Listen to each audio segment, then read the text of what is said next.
अस्सलाम वालेकुम नाज़रीन, मैं हूं आपका मेज़बान नदीम दगलानी। मैं आपको बताता चलूं कि मैं दगलानी चौक का रिहायशी हूं, थाना गदई के नज़दीक। रात के 2-2 बजे तक होटलें खुले रहती हैं, वहां पर लड्डू जुआ वगैरह और टीवी वगैरह देखते हैं। जैसा कि कोई काम के सिलसिले पर कोई दगलानी चौक का रिहायशी जाए तो डर के बारे तो ज़्यादा नहीं है। अगर जाए भी तो रोडों के 2 बजे रोड पे आके डकैतियाँ वारदातें करते हैं। तो हमारे थाना गदई से कई दफ़ा भी हम गए हैं, लेकिन थाना गदई पुलिस को ठस का मस भी ना हुआ। और हमारी डीपीओ साहब से गुजारिश है कि रात को यहाँ पर गश्त की जाए।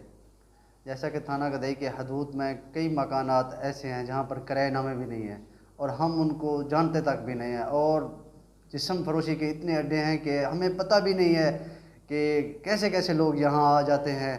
तो हमारी डीपीओ साहब से गुजारिश है कि फौरी इसका नोटिस लिया जाए और इनके या इलाके को सेफ़ रखा जाए।